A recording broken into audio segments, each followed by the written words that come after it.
first time they would have come face to face since that punch landed back in summer. Might look a little bit vexed to you. You were tuned in to G5 Jeff TV.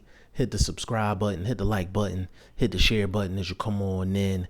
This is the official breakdown and prediction video for the big heavyweight fight going down tomorrow night.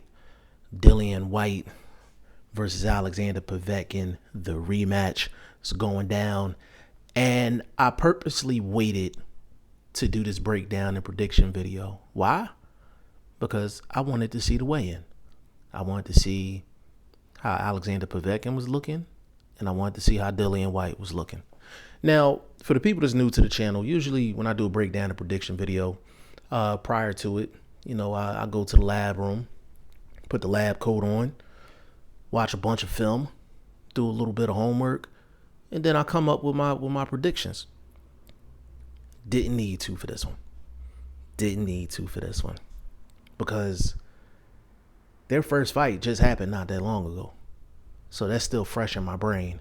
And I know Alexander Povetkin very well, and I know Dillian Whyte very well. So we're going to get right down to it. Alexander Povetkin landed the perfect shot. The perfect shot. And I want to make sure that I'm very clear with this. Dillian Whyte made a mistake on the inside, missed with a shot, left himself completely open. Alexander Povetkin did the perfect slip of that punch and then threw the perfect uppercut. Like, you couldn't dream it any better than that. Like, the definition of a perfect slip and counter is that right there. Like, it doesn't get no better than that. And you have to give Alexander Povetkin credit because it takes talent and skill to actually accomplish that. The one thing that I want to make clear is that Alexander Povetkin was not, he was not setting that up the whole fight. And I said that in another video. He did not set that shit up at all. Like, at all. But you have to give Alexander Povetkin all the credit in the world for putting himself in position and executing that perfect moment. Now, going into this fight, Alexander Povetkin he's just going to have to fight his fight. Like, he's going to come in with hooks. He's going to get low. He's going to try to get on the inside. If Povetkin is throwing jabs, that's a bonus for him. But I actually think he needs to be throwing some jabs in this fight because it's going to make the fight not as complicated for him. I think he made the fight very complicated because he was throwing nothing but hooks. He wasn't doing anything sophisticated to try to close the distance or anything. And you combine that with Dillian Whyte being disciplined until that last moment, Alexander Povetkin was getting shut out. He was getting shut out in that fight. So if I had to make a suggestion to Alexander Povetkin, my main one would be use the jab. Use the jab to get to your distance. Once you get to your distance, then you just let the chips fall where they may. But use the jab to get to your distance. And that's the main thing Alexander Povetkin has to do. If he does that, he definitely has a shot to win this fight because he's definitely good enough and he's definitely skilled enough to maybe not repeat what happened in the first fight, but to basically, have a lot of offense in this fight to where he could possibly win. Now, Dillian Whyte, the reason why I waited until after the weigh-in, it was a big discussion between, a couple of my boxing buddies and myself, and we were under the impression that Dillian Whyte looked heavy at the public workout. And I thought he was like 260 plus. I'm not even gonna lie. I thought he was like 260 plus, just off the eye test. And he weighed in and he was 247. He was 247. Like, anything under 250 is good for Dillian Whyte. Anything under 250 is good for Dillian Whyte. When he fought Maurice Wack, he was like 271, 272. So from that fight to now, he's lost probably about 24 or 25 pounds. That's good for Dillian Whyte.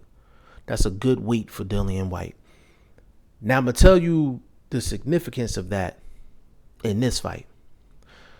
For me, Dillian Whyte was killing Alexander Povetkin on the outside. He was killing him on the outside. He was killing him mid-range.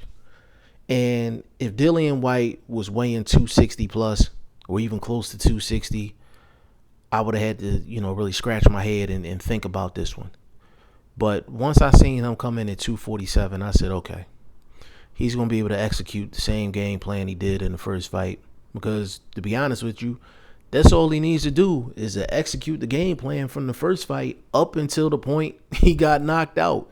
He won every single round and he got 2 knockdowns. He was killing Povetkin in a long game, was killing him in the mid-range. So this is a simple situation for Dillian Whyte. Simple adjustments. If he gets on the inside, do not throw a punch. And if you know you're going to stop punching, you don't follow that up with some type of defensive move or you have your hands up. Povetkin really doesn't go to the body all like that. So if you're going to throw 1 or 2 punches on the inside, get your 2 punches off and either try to roll up out of there or just get your hands up. Get into a defensive position. Don't leave yourself open after missing on the inside. That's Alexander Povetkin's the worst person to do that against. You know what I'm saying? So Dillian Whyte in this fight, jab, stay on the outside. Povetkin gets close, clinch him. Clinch him, wrestle with him a little bit, get a body shot or 2 in, make Povetkin reset. It's on Povetkin to get to his range. Dillian Whyte can fight on the outside and win this fight. Povetkin can't fight on the outside and win this fight. And that's the difference. So I'm going to get right down to my prediction. I ain't going to waste no time on this video. Dillian Whyte, TKO, round 7. Book it. You can book it. And another reason, just to cap it off, why I don't like Alexander Povetkin in this fight is this fight was postponed because Alexander Povetkin had COVID-19. And I'm glad that he's okay, but we still don't know the long-term effects of people that have recovered from COVID-19. And we've seen some guys step in the ring after having COVID-19. They haven't looked good. Some athletes, just period, outside of boxing, they recover from COVID-19 and they don't look right. Like it's just taking them a while to get back to their normal selves. So that's something to look at as well. And I wanted to make sure that I mentioned that before I ended this video. But I think that's something very important to watch. The longer this fight goes, it's going to be interesting to see what Alexander Povetkin conditioning is like coming off of having COVID-19. So I'm going to be looking at that as well. But I like Dillian Whyte in this fight. TKO stoppage, round 7. Y'all let me know what y'all think in the comment section. G5 Jeff TV. Hit the subscribe button. Hit the like button. Please share this video. Support your boy. Support good content at all times. I appreciate y'all. Peace.